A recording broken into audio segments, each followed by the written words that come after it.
What's up, guys? Welcome back to Almost Functional 40K. I'm here today to do a video on why I'm running Canis Rex. Had someone ask me in one of the comments about it, and I started to type out a reply, but it was just way too much to type, so I figured I'd do a short little video on it.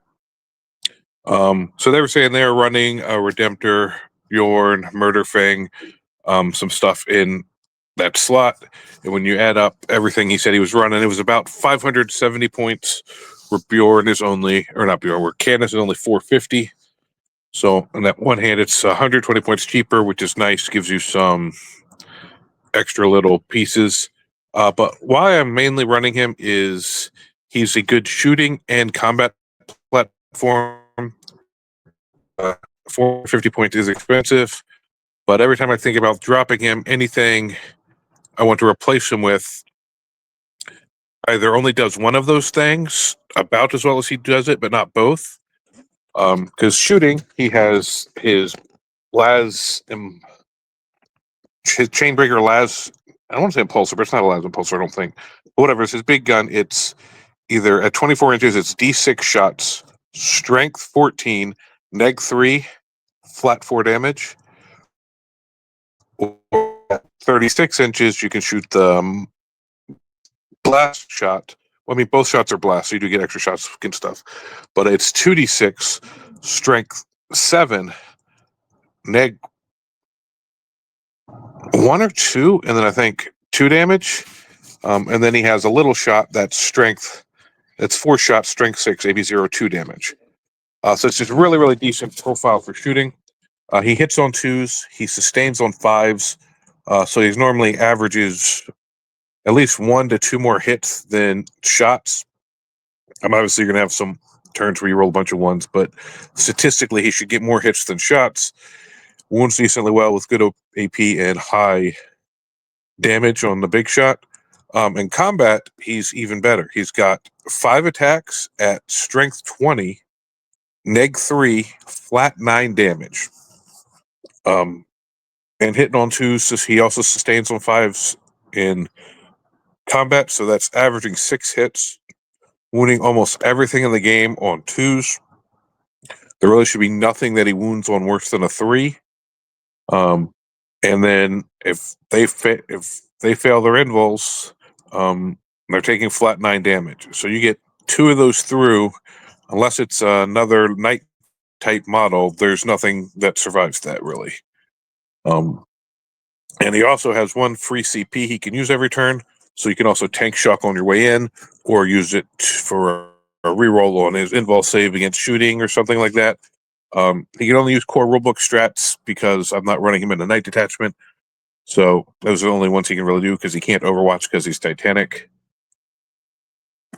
But he also, a nice thing that because he's a Titanic character, he can shoot and do actions, which is something doesn't come up all the time, but when it does, it's really, really nice. He can pop one of your containments. He can pop a cleanse and still put his shooting out downfield. Can also, in certain matchups, walk out early and do a quick burn or terraform to start scoring some points that way. And once you burn or terraform an objective, it really, really affects your opponent's game plan because they can't terraform it if you're playing terraform, and you just have those 2 points sitting there every turn for the rest of the game. Or if you burn an objective, he can't go take that one. So if you can somehow get Canis early on his expansion without, risking losing Canis and burn that, now you're forcing them to have to come to the middle of your expansion. And with a wolf list, that's just really, really in your favor. Now, you don't have to charge all the way across the board. You can charge on the objectives near you. So I just really like that. At 22 wounds, T12, with a 3-up, 5-up, he's really not super easy to kill for a lot of armies. And I'm running the 2 Thunderwolf bricks. So if I push all the stuff that wants to kill Canis is a lot of times also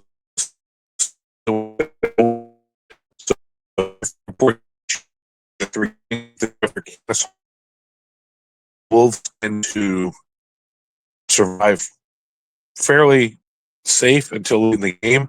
If they're really, really going after the wolves, they can't really have the stuff to dedicate into Canis.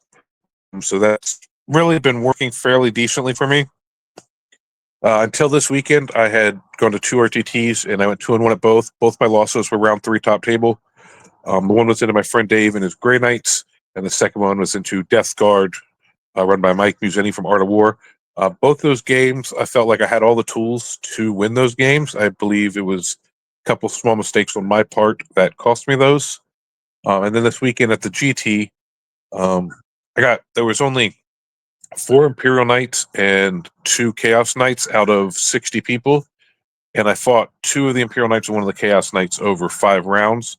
And that is a little bit more of a difficult matchup because both the Imperial Knights also had Canis, and he's better at Knight detachments because he can rotate, he gets the rerolls, he gets the feel no pain. So that was just a really skewed match for me because what I want to do is swarm the objectives and force you to have to kill me off them. And when Knights, I won one of the games and I lost 2 of them. The 2 I lost, I went second, so the Knights were able to push on the objectives first, and I couldn't dig them off. The one I won, I was able to do the opposite. So I think that's kind of like a 50-50 matchup for me with this list against Knights, is whoever goes first and kind of take the objectives first and stop the other from controlling them for a couple turns really gets up in that match. And as well as Knights are doing right now, they're winning a lot of events. They even won the event I was at this weekend, the GT. So being 50-50 into one of the best lists in the game currently, I don't think is a really, really bad thing. I've played around with trying to change the list a little bit to get better into Knights, but not much I do really, really spikes me up too hard, and it kind of changes my matchup a little worse into some other stuff. So I'm thinking I'm going to stick with the list for the next couple events. I got RTTs coming up the next few weeks in a row. See if I can get into some other matchups because this weekend I didn't fight any Xenos, so I want to get some games, and I haven't got any games into Orcs, especially the new DACA with this build. I want to get some games into like Tau, Votan, Tyranids. Fought a lot of Eldari Knights, Thousand Suns, were like that type of stuff. But so I want to get some more testing with the list and some more archetypes. Hopefully, I don't have much control over that at events. It's whatever the pairings are, but I'll hope to hit some of that. But in general, this Canis is super effective, very efficient. And anything I keep thinking about replacing him with just doesn't do what he can do as well. It does. You will get, unless you go for like another big wolf brick, which is around the same points as Canis with the characters. If you do drop him and take a few other things, it does give you more pieces. But with my 2 bricks and Canis around them, I just have a bunch of pieces. So I don't think I need that in this list because I have a decent amount of pieces for trading and scoring. But that's just my opinion. It's working well for me. Maybe it won't work well for other people, but I just really, really enjoy Canis and the fact that he has wolf symbol, what is it, heraldry and stuff all over him. Just really, really makes him, to me, feel like he kind of fits in with the wolves, which is something I always like when I try to do ally type stuff. Does it make sense? Does it still feel wolfy to me? And he likes to run in and punch stuff, so he feels pretty wolfy to me. And you also, on top of that, when people do kill him, Sir Hector jumps out. Sometimes he just dies right away, but other times he'll do cool stuff, like he can still do actions and stuff like that. Canis doesn't count as destroyed until he's dead. Although I believe they changed the assassination. They were going over that this weekend. We were trying to figure that out. So I do believe give up assassination, Sir Hector being alive, like prisoner, bring it down, stuff like that. Doesn't. Just like one of my games, he actually turned 5, ran out and did a sabotage because I went last. I didn't have to worry about anybody killing him. So that's my thoughts on Canis. I'm really enjoying him. So if you have the model, give him a test out. My first couple test game with him, I was unimpressed, but the more I use him, the more and more I like him, especially the ability to action and still shoot. And just he's a big threat piece that people are scared to stick some of their shooting units out where he might be able to get an angle, which a lot of times forces them to not be able to get great angles into the wolves because they're trying to hide from Canis. Whereas when I didn't have that big shooting threat, people just put their shooting out where it could easily try to draw lines if I push the wolves out. So now they're worried about my shooting. And with a 10-inch move, and knights have the ability, the Titanic ones, he can just walk through a wall if he needs to.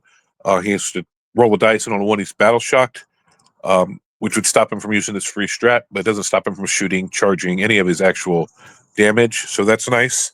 There's a bunch of little tiny things like that on top of it that just stack up, and in certain situations, they just give you something you wouldn't normally have. Especially since I have especially on layout one, I have some trouble on search and destroy deploying the army when I was running like ballistics and lanterns and stuff all behind that one wall and trying to get out around it.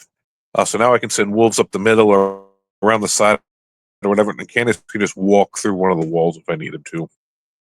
So that just really helps in those certain situations because this army does have a lot of big footprints to deploy. But that's it for now. I hope you guys have a wonderful day. Like, share, subscribe, all that cool YouTube stuff, and we'll catch you next time.